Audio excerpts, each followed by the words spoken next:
Namaste. I'm going to read Volume 3, Book 4, KotiRudra Samhita, Chapter 27, The Greatness of the Jyotirlinga Triambakeshwara, in the Shiva Puran.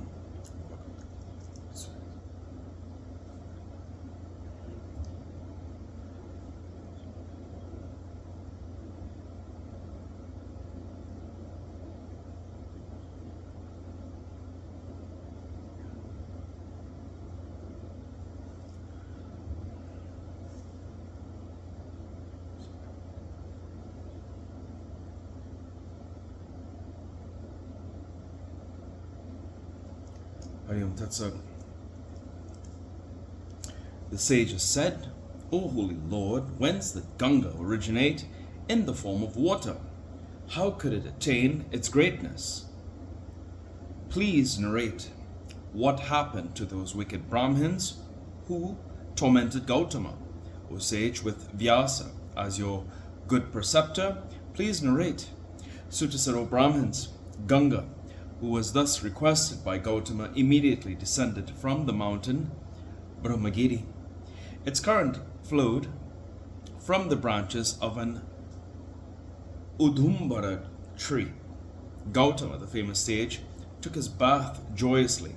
Gautama's disciples and other sages too came there and joyously took their bath. O excellent sages, the place became very well known as Gangadhara.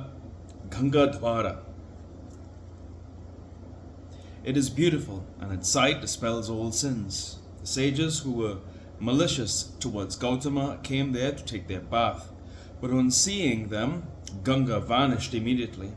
Then Gautama hastened to that place and eulogized Ganga again and again with palms joined in reverence and head bent down. He then spoke.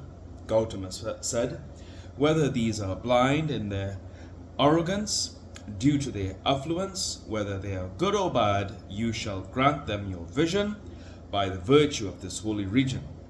Suta said, O excellent sages, then a voice arose from the firmament.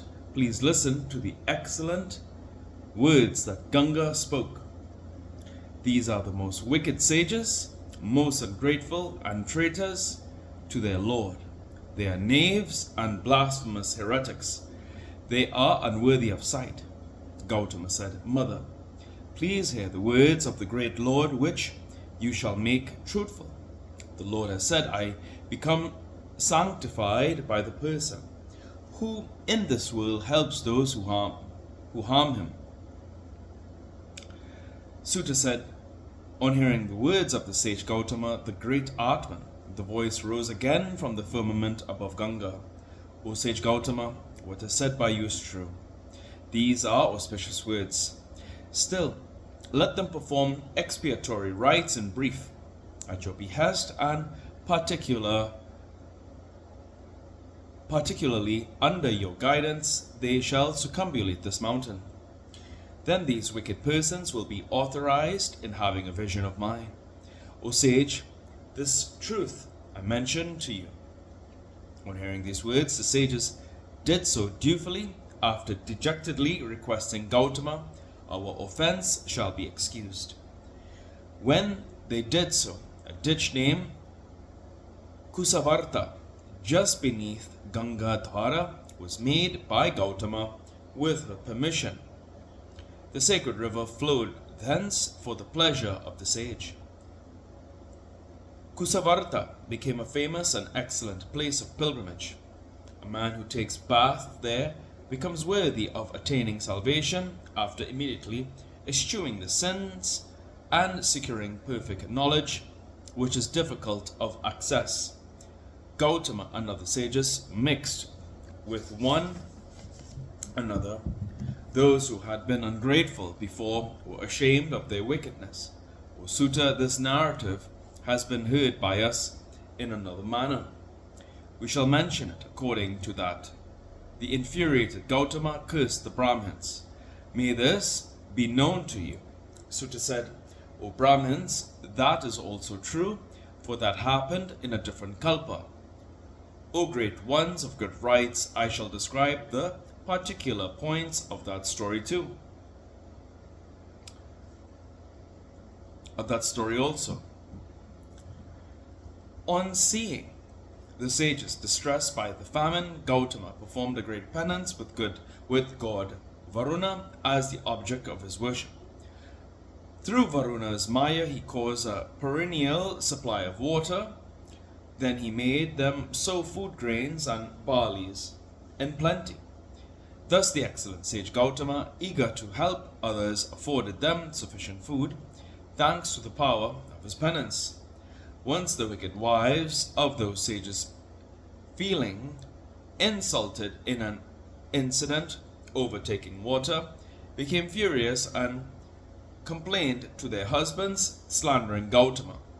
With their minds thus prejudiced, the evil-minded Brahmins created an artificial cow grazing in his grain field. On seeing a cow eating his food grains, Gautama struck it mildly with a blade of grass, trying to ward it off. The cow fell down immediately, being touched by the blade of grass. The Brahmins had died in an instant due to the forces of unavoidable destiny. Then the wicked sages held a gathering and said, "Oh, a cow has been killed by Gautama." And Gautama was frightened, thinking that a cow had been killed. Along with his wife Ahilya, his disciples, the devotees of Shiva, he began to wander. Then the excellent sage Gautama realized the truth and was angry.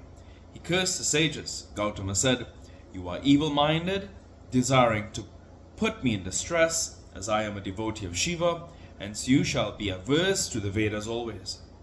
Henceforth, your faith in the rites of the Vedas, particularly with reverence to the path of Shiva yielding salvation, shall cease to exist.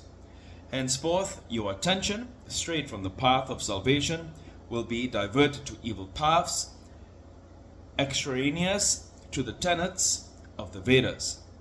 From today, let your foreheads be smeared with clay. Fall ye all deep down into the hell, O Brahmins, with foreheads smeared with clay. You will not have Shiva as your sole deity. You will be considering the matchless Shiva on a par with other gods.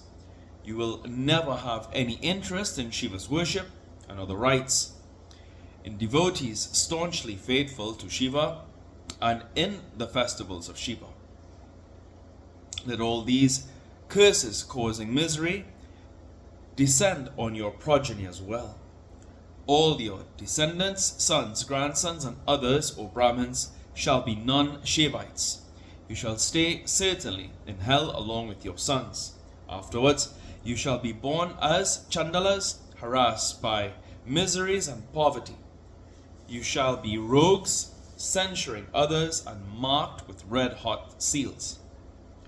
Suta said, after cursing the sages, Gautama returned to his hermitage, performed the devotional rites of Shiva, and became very holy. Then the Brahmins and sages, distressed by the curses of Gautama, put up their residence in Kanchi. They were excluded from the rites of Shiva. Their sons too remained excluded from the sacred rites of Shiva. In future, in the Kali age too, they will be born as rogues and illiterate ordinary people. O excellent sages, thus I have narrated their stories. O intelligent ones, their previous story too has been heard by all. Thus the origin of Gautami river has been narrated to you. So also its glory, destructive of all sins. The glory of the Jyotirlinga Triambaka is also narrated to you. On hearing this, one is released from all sins. There is no doubt about this. Hereafter I shall narrate the glory of the Jyotirlinga Vedyanateshvara, which dispels all sins. May it be heard. Footnotes.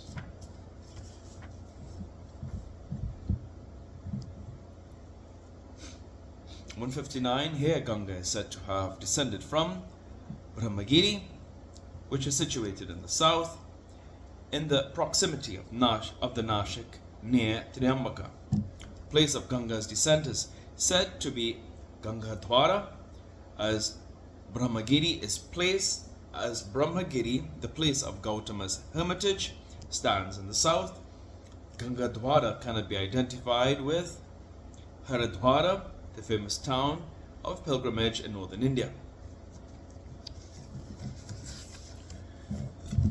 160. According to the Puranic concept, the events of one kalpa are repeated in another, but occasionally the events undergo modifications from kalpa to kalpa. Thus, Shiva Puran mentions two versions of the narrative of Ganesha.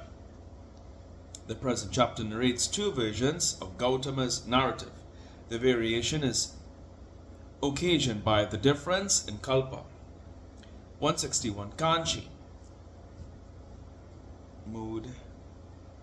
Kanjivaram, one of the 7 sacred cities of the Hindus, is placed in the south of India on the Palar River. It is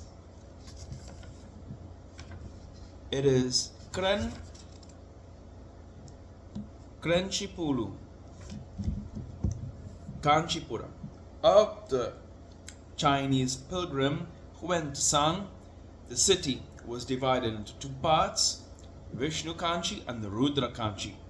It is the former that is referred to here. And here ends today's reading of the Shiva Puran.